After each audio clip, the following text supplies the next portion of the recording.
News night tonight. International aid agencies demand cancellation of Ghana's international debts. Meanwhile, analysts say it will take a lot of convincing to get the buy-in of these creditors. They want to forgive maybe a certain portion of the debt. They still have to convince the creditors. Also tonight, BOST begins official sale of petroleum products procured under gold for oil barter arrangement. But the Bank of Ghana says do not expect reduction in petroleum prices anytime soon. This is just 20% of our monthly needs. So even though from the numbers I've seen, the pricing is better than what is at the export prices right now, because this is just 20% of our needs, it will not make that much impact. And after several shifts in timelines, roads and highways minister remains uncertain when exactly the Motorway construction works will begin. Motorway has to be worked on. It has gone beyond its design life. We all know that Motorway was constructed in the mid-60s. And we tell you why the Ghana Police Service still cannot find one of its own officers responsible for the missing 190,000 CFA, making prosecution impossible. We have identified 3 police officers who are involved in the matter. Unfortunately, one of them has resigned from the service, and we are making an effort to look for him. And in business, Finance Minister Ken Ofori-Atta admits that expanding the stakeholder engagement with the domestic debt exchange program may be accounting for the current challenges. And in sports, former Black Stars coach James Kwesi Appiah has applied to become the head of the technical team for a 3rd time. And tonight, 13 aid and campaign groups, both international and in Ghana, have for the last 24 hours been pushing international creditors to cancel a large portion of Ghana's debts. Now, government of Ghana in December formally started processes to restructure its foreign debts under the G20 Common Framework Platform. Ghana becomes the 4th country after Chad, Ethiopia, and Zambia to do so under the framework. Just yesterday, Ghana missed a 41 million interest payment due on the €1 billion bond. But the aid groups believe private lenders must share in the cost of the crisis they help to create. My colleague Michael Ashali has joins me in the studio with details of the statement that was signed jointly by many of these aid agencies. Let's go to the list of the aid agencies. Yeah, so Evans, to give you the number of people, so the signatories of the statement include the Integrated Social Development Center, ISODEC, Tax Justice Coalition Ghana, Ghana Integrity Initiative, ABB Instroma Foundation, the Caritas Ghana, and Action Aid Ghana. Those are for those within Ghana. Now, on the African continent, you have African Forum and Network on Debt and Development, AfroDad, there's Debt Justice, Eurodad, there's Christian Aid, Oxfam, Public Services International, and Third World Network. Okay, and their position is?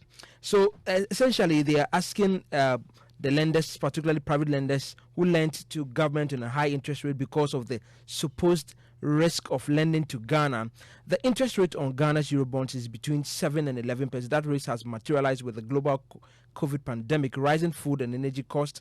Now, essentially, they go down and talk about now Ghana.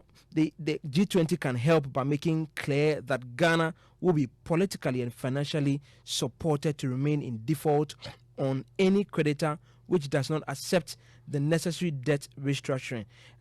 They go on to talk about the bondholders who are also holding government back at the moment. But essentially, they want the creditors to consider some form of debt cancellation to Ghana.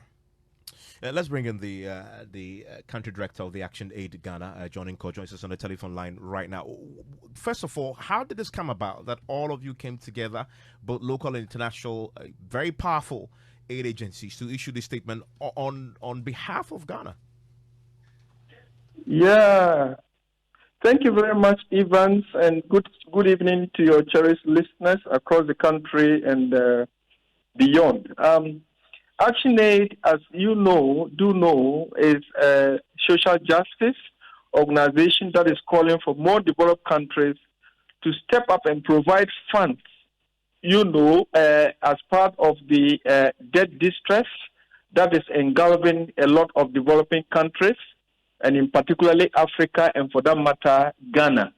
In the same vein, there is a host of development actors that are interested in looking at how international development aid contributes towards development and addressing critical development issues, addressing vulnerabilities in developing countries, and especially hard to reach communities, ensuring that systems and public services are functional, ensuring that women and children, and for that matter, the youth, are impacted positively.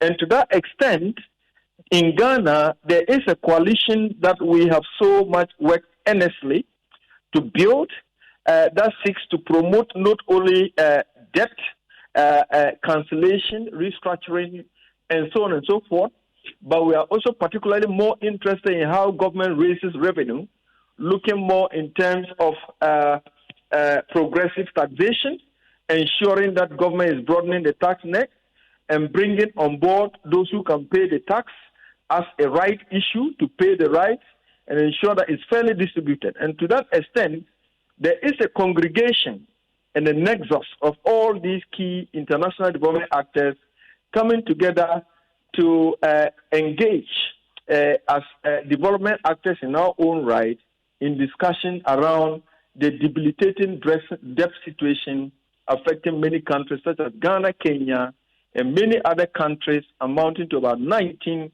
in Africa. But really, isn't debt cancellation a reward for gross mismanagement of these economies? In Ghana's cases, it's been one of the key things mentioned, and a reward for profligacy on the part of governments.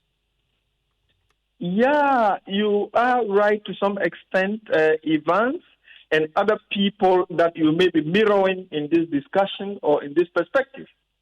But from where we sit, we argue that apart from that, there is also a right issue that we cannot sweep under the carpet. So, for example, if we say governments have been profligate, government has been irresponsible, and as a matter of fact, others say government has been so reckless in pursuing the pathway of a borrowing spree. But then the other dimension of the equation or the configuration is the fact that the rural resource poor woman in Tolong, the rural resource poor woman in a village called Yarigungu in the Upper East, Zosi in Upper East, Pelungo, and so on and so forth, do not care much or are not even well informed about what is happening up there, whether it's somebody's recklessness and so on and so forth. So, for they to be directly impinged, to be there to suffer on daily basis as a result of this recklessness, and the fact that they are not engaged in it as a result of their deliberate action, is not fair. Secondly, it is also a mark of responsibility and a right that in the disbursement of loans, whether it's in domestic loans, international credit, equity, and so on and so forth, we understand from, the fiscal policy analysis that risk is a critical factor in the equation. Why do they factor in the risk in the equation, and for which reason the interest rates go high? Whether it's a bond or whatever source of revenue mobilization we are talking about.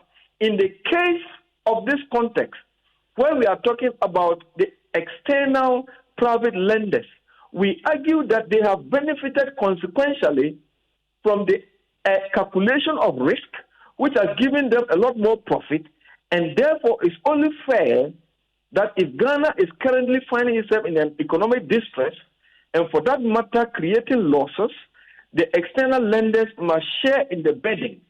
It is a mark of burden sharing, and for them to contribute towards ensuring that the government of Ghana comes out of this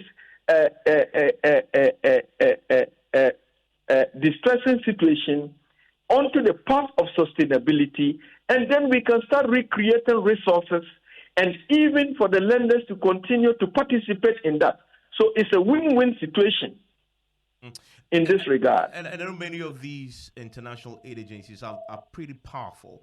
Beyond the global statement, which has really gone viral, picked up by all international wires, Reuters, Bloomberg, etc., are you hoping to back that up with direct engagement with some of these creditor groups to draw the attention directly to this call? Yeah, fantastic, Evans. Definitely yes, because ActionAid is an international development organization such as Caritas. If we talk of Afrodat, we talk about Eurodat. Christian Aid are all international aid agencies. And to that extent, we are already in dialogue at different levels with some of these platforms. So, for example, ActionAid is just emerging from the spring discussions in UK, and some of you media representatives were there, where we played a critical role in articulating the issues of debt and debt cancellation. And so that engagement is ongoing, and we broadening the consensus, broadening the coalition is geared towards calling for debt cancellation, debt restructuring, and if you like, debt suspension. Mind you that we are not only talking about debt cancellation, but we are saying a significant proportion of debt owed to developing countries that are in distress also need consideration for cancellation. So, for example, if you take the loan repayments that government pay to its creditors, 64% of the repayment portfolio goes to external private credit lenders. That is a significant proportion. And to the extent that we can get debt cancellation, debt suspension, debt relief in different forms, restructuring, it will go a long way for government to plow back these resources and rechannel these resources towards public services in the country, towards strengthening systems. And that raises another dimension where we argue that debt cancellation is not just a free bill, posting a free check to developing countries like Ghana, but it has to be backed with actionable policy orientations that will bind the hands of government to ensure that it's tying a lot more resources, for example, in terms of addressing issues around public service, around the health. Statistics does also show that Ghana government loan repayment, for example, in the area of the health sector budget, amounts to about 3 times what government would have spent in the health sector, 3 times what government would have spent in the education sector. And you do know that investing in areas such as education and then health, water and sanitation, the agriculture sector, is more productive. So I get your point. So once you get that debt cancellation, channel these resources, the spare resources, into some of these areas. Thank you very much, John Inco, for your time here on Newsnight. He's a country director for ActionAid, one of the international aid agencies pushing our creditors to cancel our debt. Let's bring in Professor Peter Quartey. He heads the ISE at the University of Ghana, the Institute of Statistical, Social and Economic Research. Prof, what do you make of the position of these international aid agencies? I think it's the right call. First of all, let me greet your discerning listeners. I think it's the right call to make at this time. If you cast your mind back, you realize the HIPIC initiative, when it started, that is how it also started. Similar calls from aid agencies, NGOs, even BTN, and so on and so forth. So I think it's the right call, because if we don't do that, the innocent poor people would suffer. And since we live in a global world, when poor people, poor countries suffer, it's definitely going to have some knock-on effects on the global community. So it's a call in the right perspective. I mean, considering, Prof, that just in 2001, we got HIPIC, which is exactly what has been requested for now.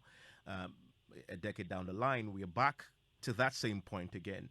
I asked earlier, and I'll ask you too, this call, isn't this why African governments, including ours, will continue to mismanage, spend resources, in areas that aren't productive, because they know at one point when it gets bad because of the numerous number of people who are vulnerable, then they get, a listening ear. Oh, cancel debt. Is this not rewarding mismanagement? Yeah, the mismanagement is certainly one of the problems we face in Africa. One cannot rule that out. But in the current circumstance, you will agree with me that nobody expected COVID. The effect of COVID, the devastating effect of COVID lingers on. Secondly, you and I didn't cause the Russia-Ukraine war. We saw how prices escalated. We saw how things became, supply chains were affected, and so on and so forth. But that does not absolve our mismanagement issue, the way we borrowed beyond the necessary threshold. And when it comes to borrowing and lending, I think both parties have to be responsible. The borrower has to be responsible. Equally, the creditor or the lender would also have to be responsible. They have lent to countries that, to the limit that it is suffocating these countries. And I think we all have to take responsibility. In the ordinary working life or even the banking system or basic lending and borrowing, we are told that if you lend, you have to look at person's income, the take home, that at least there should be a percentage, a minimum threshold that the person could be left with. Similarly, to apply to the country level, we should be lending responsibly. These countries or these creditors were lending to African countries at a extremely high rate, 7 to 11%. And that certainly is not sustainable. But they took advantage of our insatiable demand for loans, and they were pushing such loans. So we are in this together, and I believe they ought to listen. The good thing is that IMF is on board, the G20 is on board. There's a common framework which they want the creditors to sign on to. Once they agree and sign on to this framework, certainly it's going to be much easier to negotiate for this debt forgiveness. The only challenge is with the private creditors, because this time around we have taken a lot of loans from the commercial market, and for those ones it's quite difficult to get them on board, although some of them have even insured the loans against risk. But we are hopeful that once this becomes operational, it will free some resources for government to operate. Professor Peter Quartey, thank you very much. And talking about the current economic crisis and debt cancellation, you heard the country director of Action Aid say that the reason why they've come together to push the international community and our international creditors to cancel our debt is because of the poor and vulnerable who will stand to suffer. And already we've seen that the debt action program is one that is beginning to bite. At least the fear of leaving the vulnerable even more vulnerable has been raised. And then one person who is really feeling the pinch already, 77-year-old retiree Peter Kojo Nyasrepe, who cannot walk unassisted, is worried he may not survive if the government fails to listen to the pleas of individual bondholders and exempt them from the debt action program. Peter says failure to receive a coupon this year will mean death because he can't afford prostate, diabetes, and high blood pressure medications. Features editor Jojo Kabana caught up with him at his residence in Teshi and now reports. When I heard that, now we are not going to get any coupon or any interest until 2027, before they'll give you 5% of your capital. I said, wow, 77-year-old. Now, how many years? That's 5 years or 4 years before 77. How long has God given me? Peter Kojo Nyasrepe is 77. Currently, his blood pressure is rising due to an investment that was meant to make him smile. He became agitated upon hearing that individual bondholders will be included in a debt exchange program. He lost more than 250,000 cedis in a Ponzi scheme. So this forced him to choose government bonds as a safe investment. He sold his land and bought 2 different government bonds. Yearly coupons have been sustaining him for years. The news that a debt exchange program may prevent him from receiving any coupons upsets him. On January 23, he is scheduled to receive his coupon, but is unsure whether he will. There's no plan and there's nothing I can sell anymore. And there's nothing I can sell. So the only thing I have decided to do was to go to the bank on the 23rd, to go to the bank there and sit down there. That's all. Because if I go, how am I going home? I have to go home with a car. I need fuel. When I come home I have to pay for the water bill, electricity bill, food. And the money is there in the bank. So I give the money to the Ghana Commercial Bank. So they will give me the money before I come home. So if you go on 24th and they say there is no money in accounts? I'm going to stay there. If they say the money is not there, I'm going to stay there. I'm going to stay there. Until they carry me wherever they want to carry me. Because I cannot walk myself. So they will carry me wherever they want to carry me, go. They have to carry me and go. That's the only thing I can. That's the only. I cannot fight them also. He wants the government to know that he has no extra funding to survive, as 2 of his children still live with him. Jojo Kobana filed that report. It's still live here on Newsnight. It's on Joy 99.7 FM. Now, Joy News can confirm that the bulk oil storage and transportation company BOST have today started selling petroleum products procured under the Gold for Oil Barter arrangement. GOIL and the bulk distribution companies have taken deliveries for the market. What is being sold today is, however, only 20% of Ghana's market needs. The Bank of Ghana says you should not expect to see an immediate reduction in the price of petrol and diesel at your favorite filling station just yet. Here's the head of financial markets at the Bank of Ghana, Stephen Opata.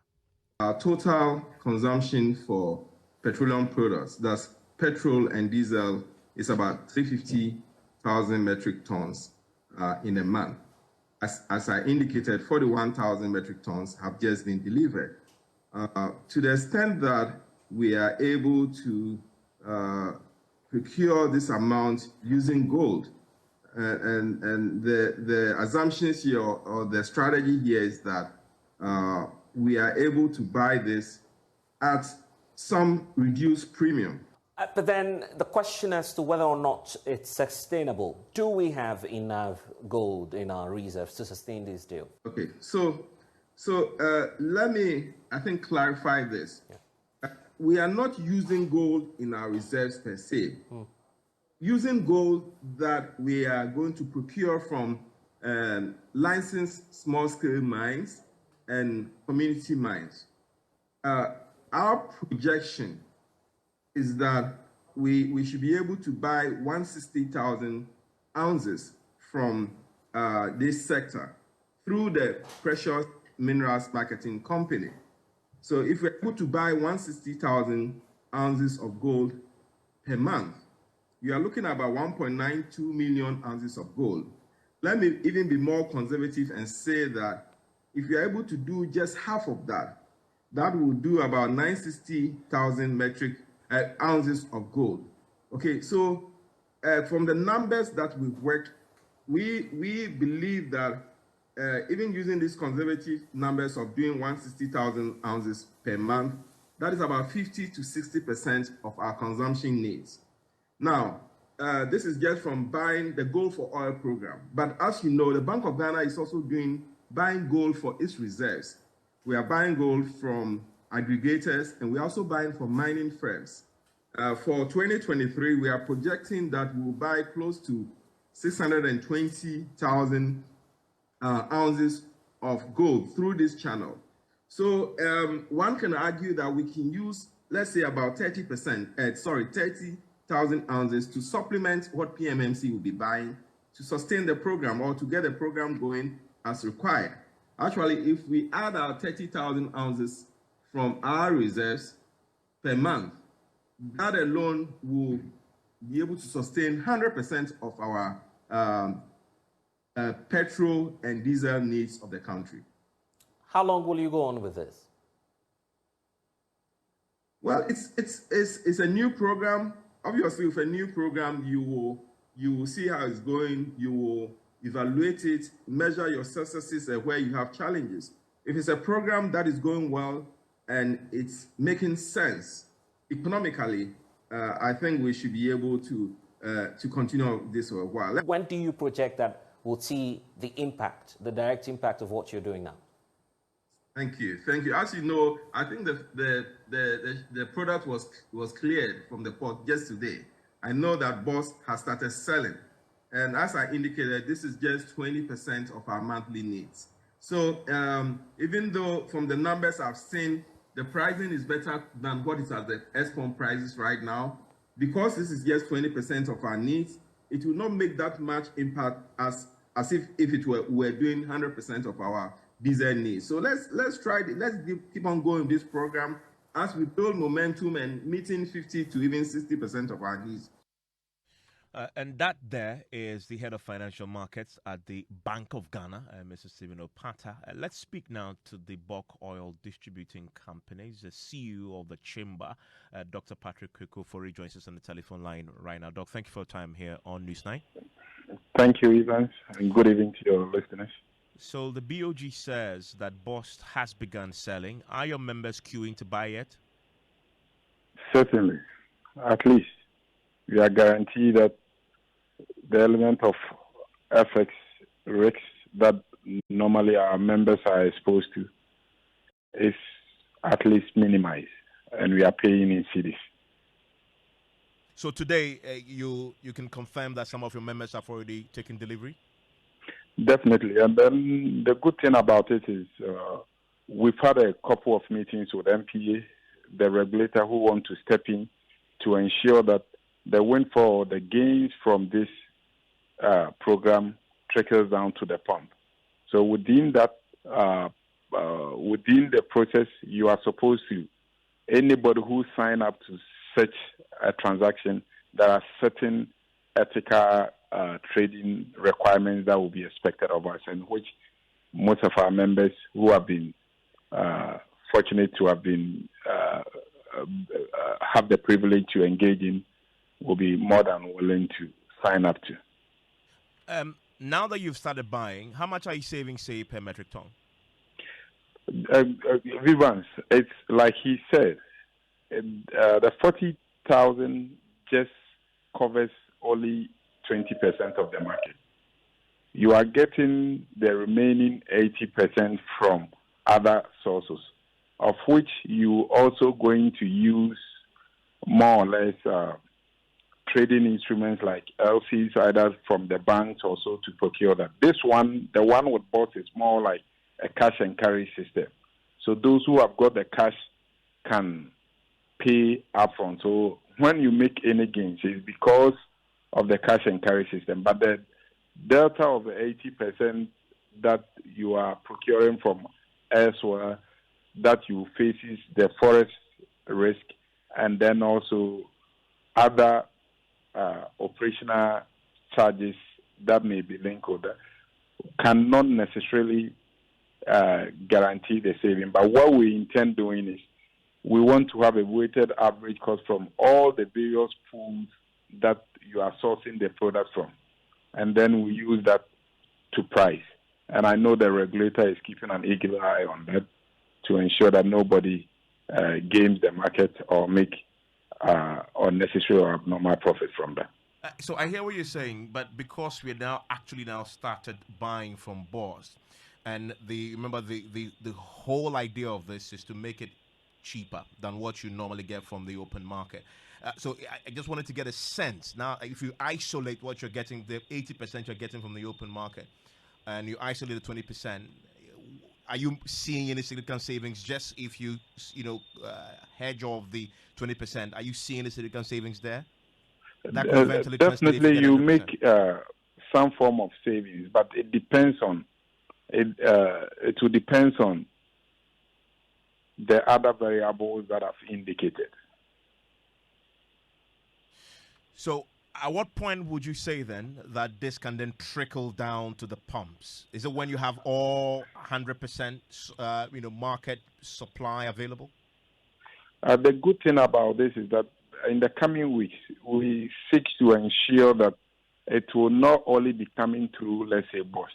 The other international suppliers are also willing to accept the good, either through our members. And this is where we'll continue engaging BOG and then the government, so that through the scheme, the private sector will also be able to pre-finance some of the gold purchases that will enable us have gold to supply. And in that sense, definitely the pricing will automatically come down. But I'm curious though. But at least as of tonight, some OMCs may be taking stock of this particular petroleum products purchase with the gold. You're saying that in spite of that, the 20% yes, we won't see any effect at all on price at the pumps. Evans, I'm not saying zero effect. I'm not saying zero effect. I say that we may see some significant some changes, but it may not necessarily be significant. Okay. And will this be immediate, as say tomorrow? No, because if you also know the process involved in our trading, we normally have a trading cycle which evolves within 2 weeks. So, like, we have a trading window that will take 2 weeks before it starts to trigger down. Thank you very much, Patrick. I'm grateful that you joined us with your thoughts there. And he is the CEO of the bulk oil distributing companies, the Chamber, Dr. Patrick Kweku Ofori. So finally, the gold for oil petroleum products will be hitting the markets pretty soon. But as you've just heard, both from the Bank of Ghana and the BDCs don't expect it to translate into reduced prices just yet in this significant way. Still ahead, prominent member of the National Cathedral Board of Trustees, Joyce Ayi, maintains a loyalty to the board and fiercely defends her membership following resignation by 2 key members over infractions and disagreements over key decisions. So you're firing as trustees, no? Sa 2 million de mai mon hwe na yensi abayan ka se me be first cash mon nsem o se me de meye bi ni aka no mon hwe ene yensi enu nti no cathedral no ebe kan abom.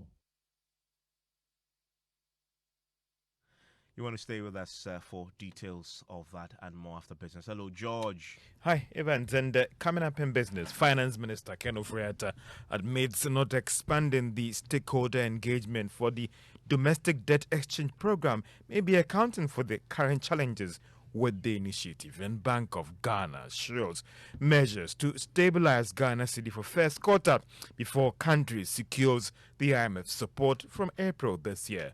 The business news on Newsnight is brought to you by MTN Business. Welcome to the new world of business. Allianz Life and Ghana Pay.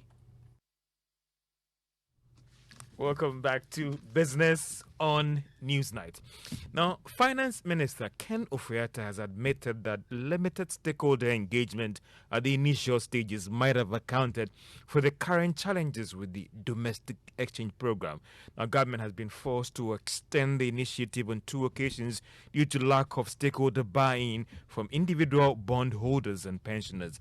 Speaking on PM Express Business Edition, to be aired on Joy News tonight at 9 p.m., the minister noted that there's still an opportunity to bring everyone on board. I think, on hindsight, one can always say things can be done better, and that's just a fact of life. Did we engage enough with individuals that we knew? Yes, we did. Were they in an association or club or whatever? No, they weren't. But you can't live and do policy without engaging individuals, So now we then begin to reshape, mitigate, and see how best the balance can be obtained. But I think it should be clear that we all should find a way of supporting it so that we don't get into the type of crisis element or a non-fund program. And how do we manage that is what is going to be the path we take through January 31st. But I'm confident that we have moved a long way with the financial institutions.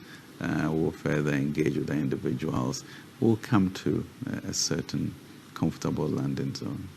There are questions about even the structure of this program as well, and some have been pushing for a review as well. And again, it comes back again to my question of the stakeholder engagement as well. We have 2 weeks. Yeah. Can anything be done for any grouping that is even pushing for a review of the structure? Someone saying that if the honorable or government can even pay us something little this year and even spread something, we are willing to come on board. Yeah. There are questions about the structure of this whole Yeah, program. I think legitimate concerns, because there will always be a way in which the structure can be changed. As you saw with the banking institutions, further engagement, and we saw certain changes that we made to that, to the exchange program. In the same way, we are also going to be looking at the individual bondholders to see what is sustainable and do certain adjustment that will be helpful. And there's a full interview at 9 p.m. tonight on Joy News as he speaks about issues in the debt exchange program. There's a national cathedral, there's the IMF program, there's a request also for debt cancellation, and whether the alternatives, the bit about government being too large, and whether what has brought us here is about the fact that we had borrowed too much, and what he has to say about all these issues. So it's at 9 p.m. on Joy News. Yeah, I'm looking forward to it. I mean, because this is the man of the moment, and you got him to sit down for an interview. I don't envy you at all. I don't. But yeah, we'll look forward to it. This is at 9 p.m. tonight on the Joy News channel. Well, to other stories, the Bank of Ghana has given the firm assurance that it is instituting measures that would help stabilize the Ghana cedi in the first quarter of this year before we secure an IMF support. The Ghana cedi has already come under some pressure in the first 2 weeks of this year. Now, this is in line with the first quarter pressure on the local currency every year. Now, there are fears that things could get out of hand if the IMF deal delays. But head of financial markets at the Bank of Ghana, Stephen Opata, has maintained that they are doing what they have to do to hold the situation before any external support comes in. Our gold reserves will improve, and as a country, we'll be able to have more foreign exchange resources to meet other sectors of the economy, manufacturing, commerce, name them. Because it's not only the oil sector, petroleum product sector that we have to support, but there are other critical needs we have to meet as a country. And ultimately, because we have more resources to do this, we expect the cedi to be more stable. But you are right, we're also expecting conclusion of signing of a board approval from the board of the IMF, so that the reform measures that the economic managers are pursuing will gain traction. Stephen Opata is the head of financial markets at the Bank of Ghana. The African Development Bank is forecasting a reduction in inflation rate in Ghana and the other countries in the region. This was captured in its macroeconomic performance and outlook report released today. Professor Kevin Rama is the acting chief economist at the bank. Consumer price inflation on the continent, as the president already shared with us, we're seeing a positive direction as well. While inflation rose by 0.9 percentage points in 2022, reaching 13.8% in that year, from 12.9% in 2021, we're seeing that it's going to go down, even though last year was the highest record in terms of the inflationary pressures that the continent faced. By regions, we saw in East Africa a 25.1% in inflation, West Africa 16.8%, Southern Africa at 13.2%. So these are regions where the inflationary pressures, the average inflationary pressures, went into double digits. And that is Professor Kevin Rama. He is the acting chief economist at the African Development Bank at the launch of the macroeconomic performance and outlook report put together by the African Development Bank, forecasting a reduction in inflation in the region. I mean, in Ghana here, look at the producer price index also going down, and the Ghana Fiscal Service had earlier indicated that the rate of growth would actually be coming down in the coming months. Now, the Ghana Revenue Authority is optimistic of hitting this year's tax collections target set out by government. Now, this is coming after collections for the authority, that is for last year, mobilized a little over 75 billion Ghana cedis. The Ghana Revenue Authority believes it will continue to move ahead with measures that helped it meet last year's target. Government is targeting almost 100 billion Ghana cedis in tax revenue for this year. And Evans, and that's all for Business on News Night. Thank you very much, George. We look forward to that interview with the Finance Minister at 9 p.m. on the Joy News channel. It's going to be live also on myjoyonline.com, on our Facebook page, the Joy News page, also live on our YouTube pages as well. And a few of your messages coming through on our WhatsApp console. This one says, on the subject of the inclusion of individual bondholders, it says that this MPP government must immediately suspend this individual bondholders debt exchange program in the country centers that one.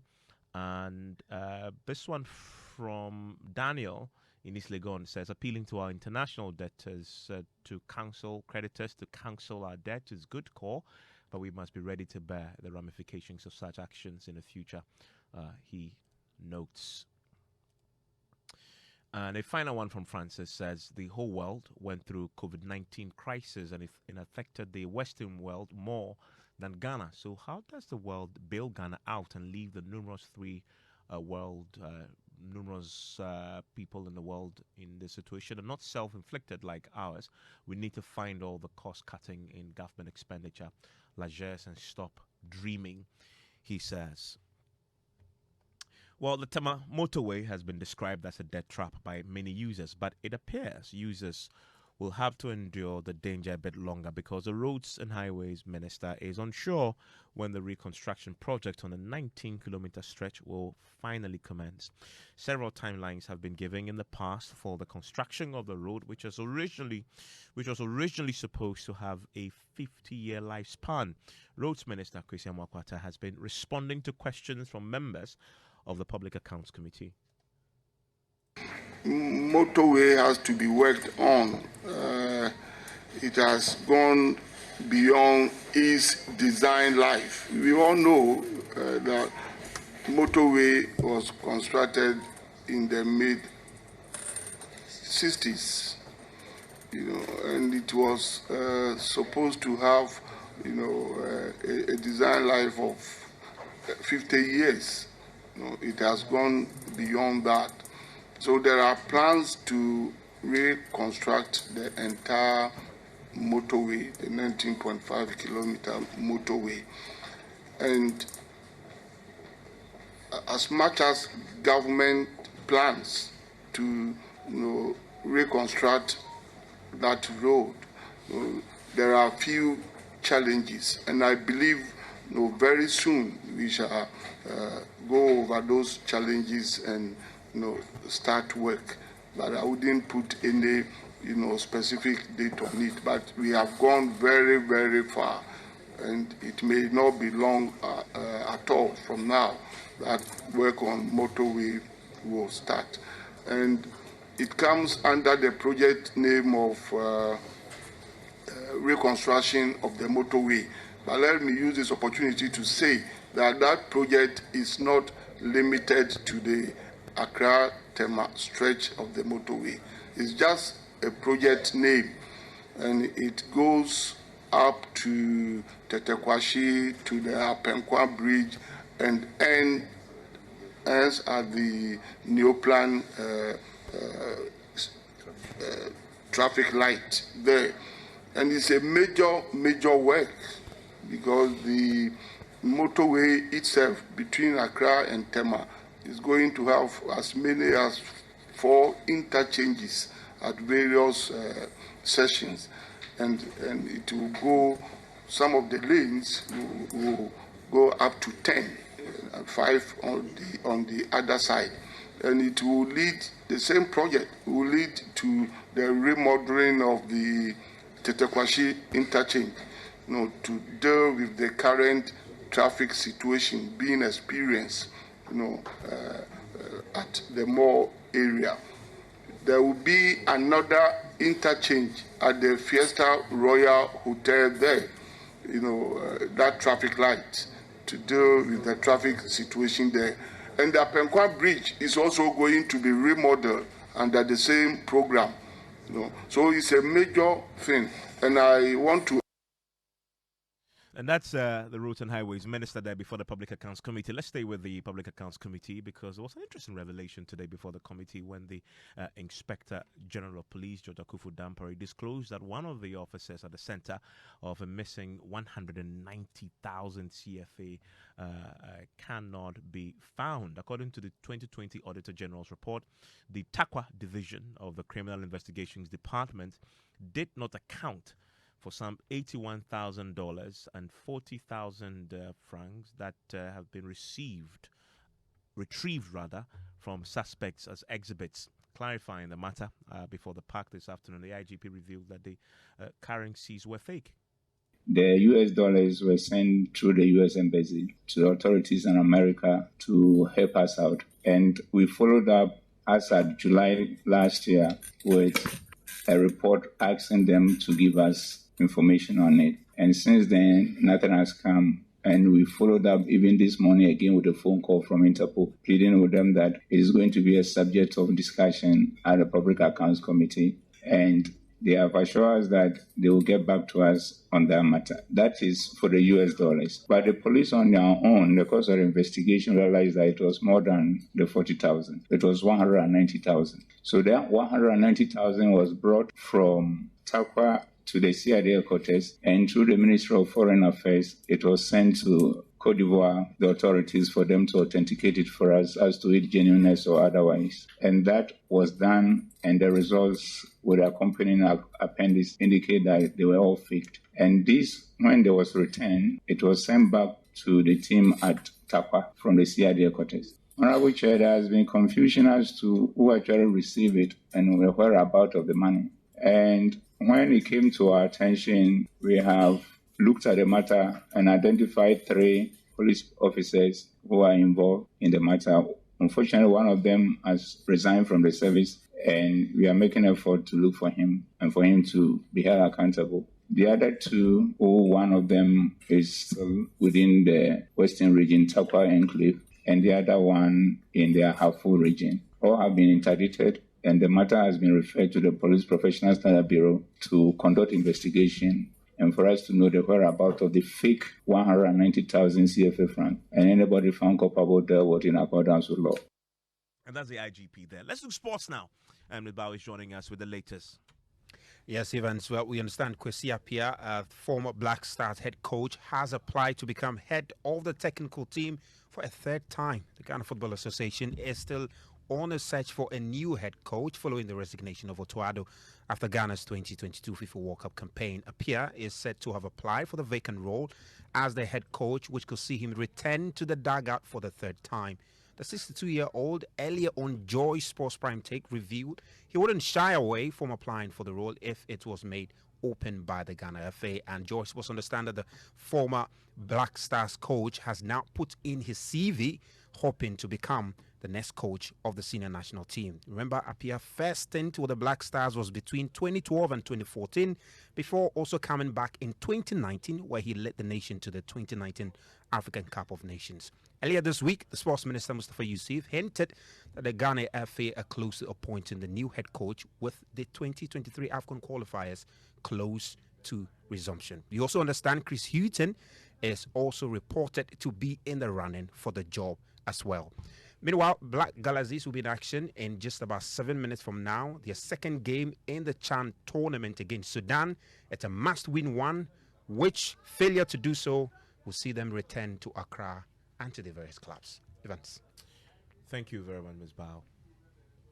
prominent member of the National Cathedral Board of Trustees, Dr. Joyce Aye, says she is excited to be part of the project because it will unite Ghana and promote national discourse. Now, her public defense of her membership comes a day after a letter of resignation by Bishop of the Lighthouse Group of Churches, Dag Heward-Mills, went public. Now, Bishop Dag raised concerns about the cost, design, location, and fundraising for the project, which he says were largely ignored. His reasons for his decision going public raised eyebrows, prompting the Board of Trustees to respond, saying his individual interest could not override the collective interest of the project. But before we go into their response, I'm talking about the National Cathedral response to Bishop Dag. Here are excerpts of Bishop Dag's own resignation letter. Quote, he says, I feel that the treatment of the issues I've raised in my several letters has been unfortunate. My letters have been ignored in the past, not attended to for years, and at best addressed flippantly. He continues to say, quote, you may recall I have spoken passionately and written extensively about the costs, the design, the location, the fundraising, the mobilization of the churches, and the role of the trustees. These, if heeded, would have made our project more achievable. Generally speaking, my inputs, my opinions, and my letters have been trivialized and set aside. So the National Cathedral is tonight fighting back. In a statement, what did they say, Mami? So, Evans, this statement is signed by Chairman Apostle Professor Pokunyina. It's quite a lengthy one with a 6-point, clarifying issues. I'll just touch on a few of them. And on the clarification bit, it says that the National Cathedral is a partnership between the state and church, and the roles of the state have been clearly specified in the partnership: appointment of the architect, the land, the secretariat, and seed money for the preparatory phase of the work. Also, the architect and the land, the site for the National Cathedral, had already been selected by the President before the appointment of the trustees by the President. All trustees were aware of this. Also, the selection of the contractors, Ribade, for the project was through a rigorous international procurement process supervised by the lead consultant, whose contract included the selection of a contractor for approval by the Board of Trustees. And in conclusion, it says, one of the key strengths of the National Cathedral project is a Board of Trustees made up of some of the key pioneering leaders of the church in Ghana, and whose work on the project is contributing to improved inter-church relations in the country. These church leaders, the Board of Trustees, have pioneered and or lead vibrant churches with global reach and impact. These churches and their leaders not only have deep-seated theological differences, but also different understanding and approaches to the development of the National Cathedral, and says that this notwithstanding, we are grateful that all the trustees, including Bishop Dag Heward-Mills, who voluntarily left the trusteeship, still remain committed to the vision of the National Cathedral and want to see it completed to God's glory. Well, today another trustee has gone public defending her membership of of the National Cathedral Trustees Group, and she says she's proud to be there. She's a prominent member and of the board, Dr. Joyce Aye. She's been speaking on sister station at Dome TV. You a Christo denominations bebre. Nanso ye ni bia baako a se a Christopher nyina Asia yebeshia ye ni bi eno nti no cathedral no ebe kaya bom me fan se bia na ye se ebe National Day of Prayer. National Thanksgiving. We have so many Christian denominations, but with no common meeting place for events. But the cathedral will bring all of us together. The current neutral grounds are Conference Center or Black Star Square. So it is important that this cathedral must be built. It will also afford individuals the opportunity to host events. And send me over, you didn't fear. Inti sa na me me hu cathedral no. And kabo mo a Yesu bo mpaye. A ebeba no. Ebeboaye. And a Benya museum. And Grafodrin say museum or no Nyomada Dankwane, but museums are very interactive. Say. Christosumi then about Ghana. The Bible Museum is also an added advantage which will bring in tourists and help with scholarly work. We have all sorts of artifacts and historical works that will be placed there. The museum and other additional chapels and host spaces is what has made the cost expensive. We as trustees have been handed the responsibility to ensure that the cathedral is built, and we will do so. Eja omunya opportunity nka wo story omatumi abeka. And that's a prominent member of the National Cathedral Board of Trustees, Dr. Joyce I.